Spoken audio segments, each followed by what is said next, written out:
siswa-siswi kelas 7 A, B, C, D, dan E SMP Al Wathani 9. Mudah-mudahan dalam keadaan sehat selalu, tetap semangat belajarnya meskipun kita masih dalam keadaan pandemi yang belum tahu kapan berakhirnya, dan semangat menjalankan ibadah puasa yang alhamdulillah minggu ini kita sudah masuk ke minggu terakhir di bulan suci Ramadan. Mudah-mudahan amal ibadah puasa kita senantiasa diterima oleh Allah Subhanahu wa taala. Baik anak-anakku semua dari kelas 7A, 7B, 7C, 7D, dan 7E, pada pertemuan PJJ hari ini, setelah minggu lalu kalian sudah melihat ya materi-materi mengenai ini, materi yang terakhir yang akan kalian pelajari, kita pelajari bersama mengenai fabel, di mana karya sastra kalian akan dilatih kembali mengapresiasi sebuah karya sastra ya dalam bentuk fabel. Minggu lalu kalian sudah mengerjakan tugas merangkum, mencatat poin-poinnya mengenai informasi-informasi dari fabel yang Bapak berikan ya. Ada informasi-informasi singkat ya, informasi secara umum, secara khusus, dari definisinya, hakikat pengertian daripada fabel tersebut. Nah, maka dari itu minggu ini pada pertemuan hari ini Bapak akan menjelaskan mengenai fabel, materi yang kemarin kalian sudah rangkum ya. Mungkin ada beberapa yang sudah paham, ada beberapa yang masih belum paham. Maka dari itu disimak penjelasan yang akan Bapak sampaikan pada video kali ini. Mudah-mudahan kalian dalam keadaan sehat ya, tetap semangat. Mudah-mudahan nanti di bulan Juli kita akan bertemu secara tatap muka, secara langsung. Terus berdoa, mudah-mudahan tidak diundur lagi sekolahnya. Dan juga di bulan Juli nanti kalian sudah kenaikan kelas 8. Mudah-mudahan Bapak doakan naik kelas semua ya, lebih baik lagi di kelas 8, bertemu dengan teman-teman baru di kelas 8, dan semoga kita jadikan pelajaran di kelas 7 ini sebagai sebuah pelajaran berharga. Kalian belajar secara online ya, hampir 1 tahun lebih kalian belajar secara online. Pokoknya tetap semangat ya. Baik, silakan diperhatikan. Bapak akan menjelaskan mengenai menggali nilai-nilai budaya bangsa melalui apresiasi fabel. Nah, jadi ini poin-poin yang minggu lalu yang telah kalian rangkum. Jadi Bapak akan jelaskan ya, mohon diperhatikan. Nah, sesuai daripada isi dari PowerPoint ini bisa dilihat, menggali nilai-nilai budaya bangsa melalui apresiasi fabel. Nah, berarti ada nilai-nilainya daripada kita menghargai sebuah karya sastra. Nah, karya sastra ini disebut berjenis fabel. Nah, mungkin di sini Bapak memberikan sebuah pertanyaan. Pernahkah kamu mendengar atau melihat fabel? Nah, seperti ada contoh-contoh yang bisa kalian lihat di sini ya. Nah, di sini kira-kira kalau kalian meraba melihat daripada gambarnya, kira-kira apa sih fabel itu? Ada gambar hewan, ya betul ya. Ada gambar hewan, ceritanya hewan, ya betul memang ya. Jadi fabel itu merupakan cerita yang ditokohi, yang diperankan oleh hewan yang bersifat seperti manusia. Jadi hewannya itu bisa berbicara seperti manusia. Nah, contohnya seperti apa? Tom and Jerry ya, film Tom and Jerry, antara pertikaian atau perkelahian antara kucing dan juga tikus, dia bisa berbicara seperti manusia. Nah, seperti itu fabel ya. Lalu ada cerita-cerita lainnya yang selain Tom and Jerry, misalkan larva atau mungkin apa ya, pokoknya yang kalian tahu ya, yang kalian tahu jenis-jenis cerita yang tokohnya itu hewan ya, tokohnya itu hewan dan sifatnya itu seperti manusia. Nah, ketika kamu sudah mengetahui atau mungkin tidak hanya sampai di situ, oh ternyata fabel itu hewan, ya cerita hewan yang bersifat manusia. Oke, tidak hanya sampai di situ. Nah, kita simak lagi.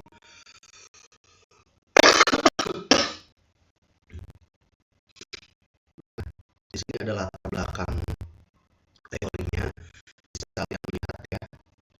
Nah, jadi secara etimologis, fabel itu berasal dari bahasa Latin yang berarti fabulat, merupakan cara cerita tentang kehidupan binatang yang berperilaku menyerupai manusia.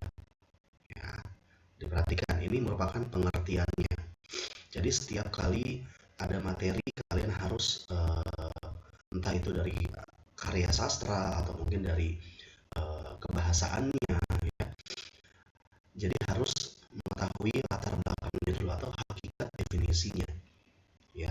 Berperilaku menyerupai manusia. Nah, jadi objeknya itu hewan dan subjeknya itu manusia, bersifat manusia.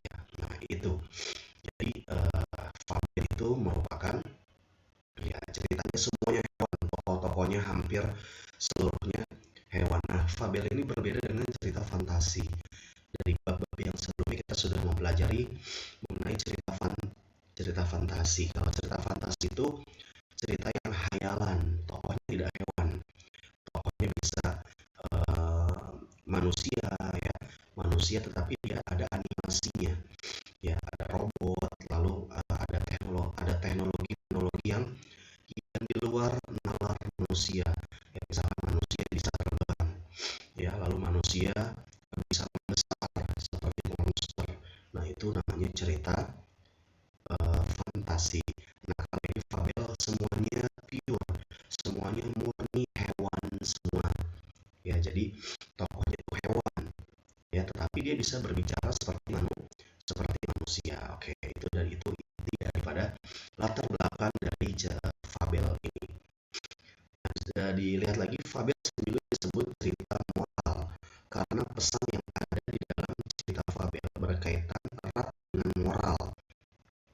Teks cerita fabel tidak hanya mengisahkan kehidupan binatang, tetapi juga mengisahkan kehidupan manusia dengan segala karakternya.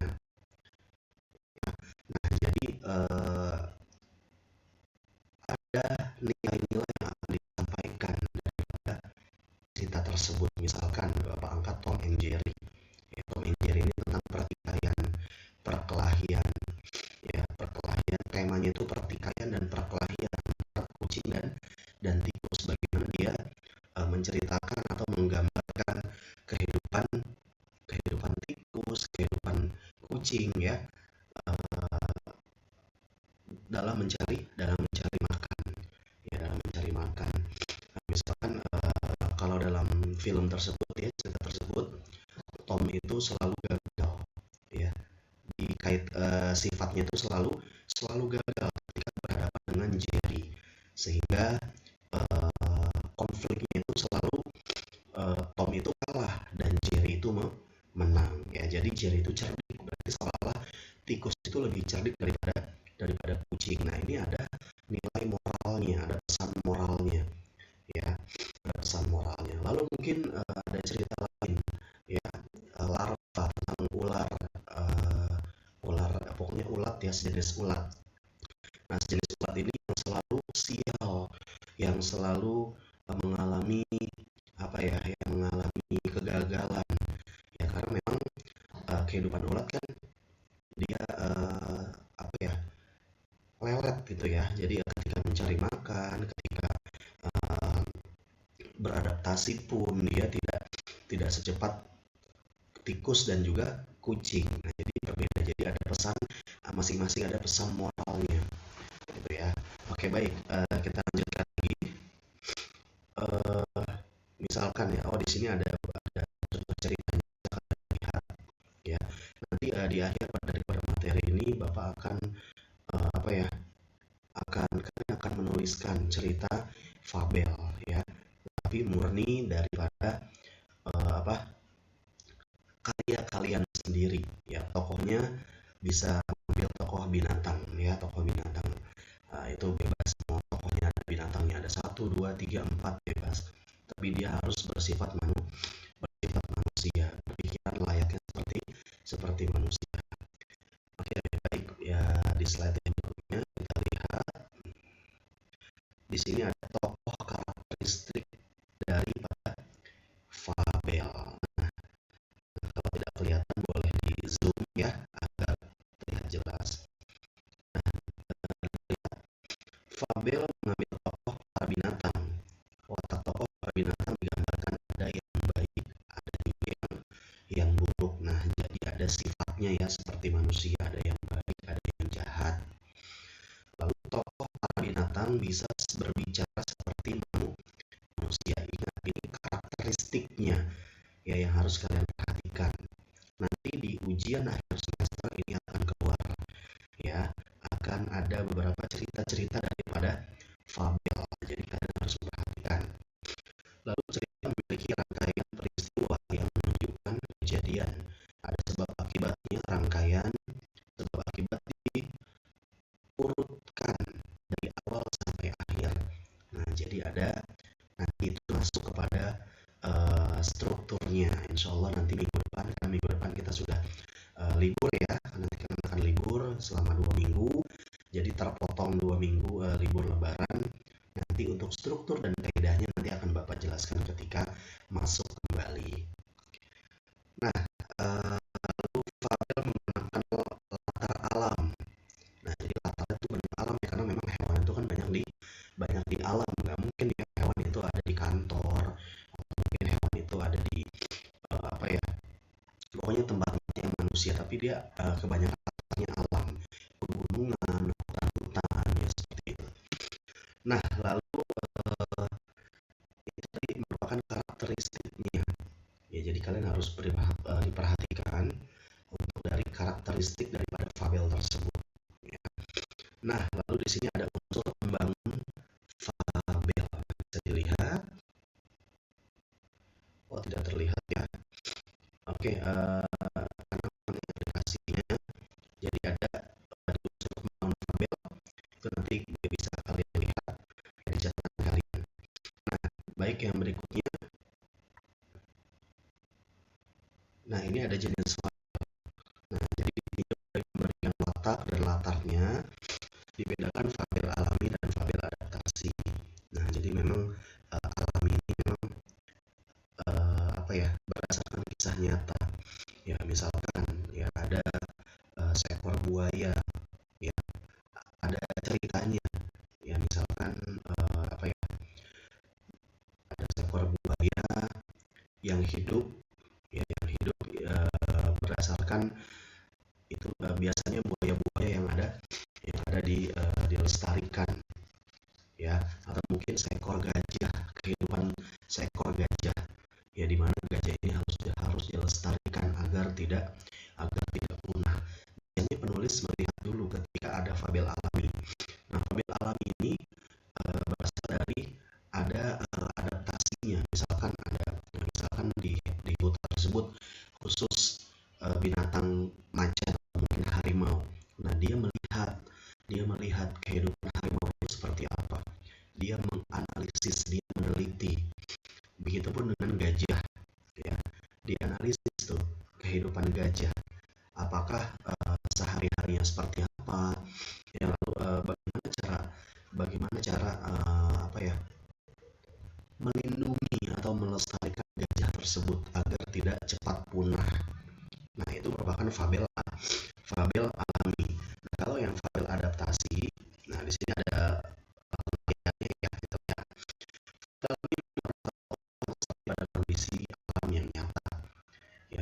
Misalkan kura-kuranya diberi watak yang lambat, yaitu alami kura-kura lambat.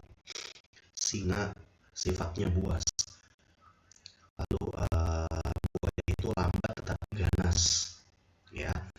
Nah, kalau fabel alami ini menggunakan alam sebagai latarnya. Nah, kalau fabel adaptasi bisa dilihat yang dengan tokoh dengan mengubah watak aslinya pada dunia nyata. Ya, misalkan tadi kita tinggal dibalikan saja.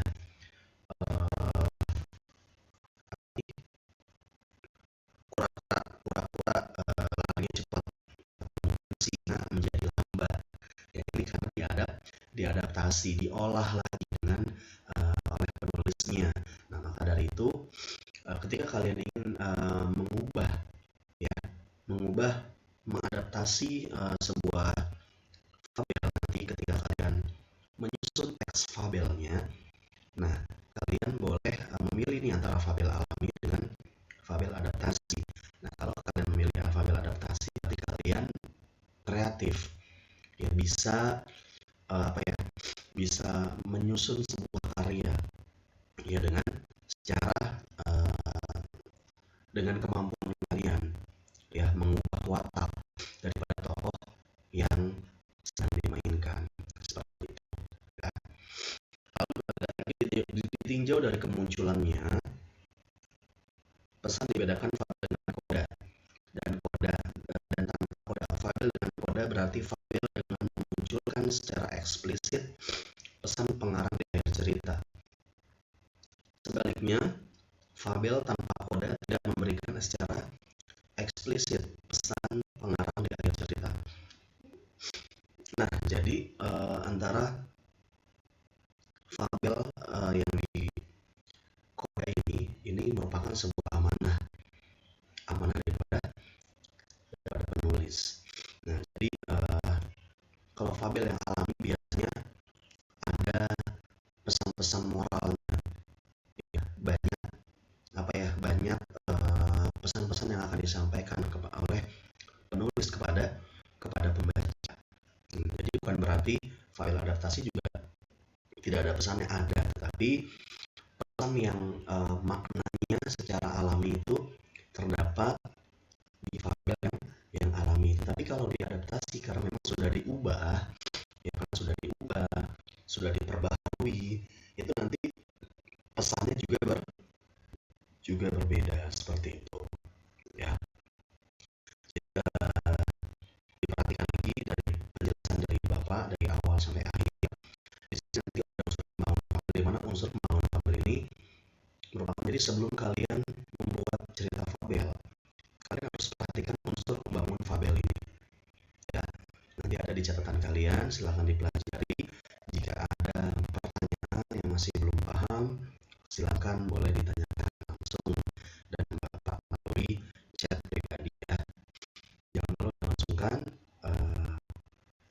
Mudah-mudahan apa yang Bapak sampaikan bermanfaat sedikit tentang budaya bangsa melalui aplikasi fabel. Nah, jadi fabel ini merupakan materi yang terakhir yang akan kalian pelajari sebelum menghadapi ujian akhir semester, ya. Jadi ini materi akhir di kelas 7 sebelum kenaikan kelas. Nah, jadi dari materi awal sampai materi akhir itu adil, ya. Ada 2 karya sastra, ada 2 kebahasaannya tentang bahasa Indonesia yang kebahasaannya, ya, tadi seperti menulis surat itu bukan karya sastra, ya, tapi dari linguistik bahasa Indonesia. Banyak aturan-aturan yang dibuat di sana. Meskipun kalau karya sastranya aturannya sedikit, karena karya sastra ini merupakan efektivitas diri kamu, ya, efektivitas diri kamu dalam menggali sebuah karya. Bagaimana dari kamu dapat mengolah, dapat mengapresiasi sebuah karya sastra berupa cerita. Dan ceritanya ini termasuk dalam jenis fabel. Ya, baik, mungkin cukup sekian pembahasan yang Bapak berikan. Silakan diperhatikan lagi dari awal sampai akhir. Mudah-mudahan apa yang disampaikan bermanfaat dan kita nanti ketemu di setelah Lebaran, ya. Mudah-mudahan kalian tetap sehat, jangan mudik, ya, patuhi aturan pemerintah, saja, patuhi protokol kesehatan, selalu jaga pola makan yang sehat, jangan banyak pikiran juga, lalu tetap jaga jarak dan selalu menggunakan masker ketika kalian berpergian. Tetap sehat semuanya, tingkatkan kualitas ibadah, sholatnya yang utama ya, yang wajib maupun yang sunnah. Mudah-mudahan kalian jadi anak baik semua, naik ke kelas 8 semua dengan nilai yang maksimal. Amin ya rabbal alamin. Terima kasih. Apa yang Bapak sampaikan mudah-mudahan bermanfaat. Mohon maaf ada kesalahan, kekurangan. Wallahul muwaffiq ila aqwamit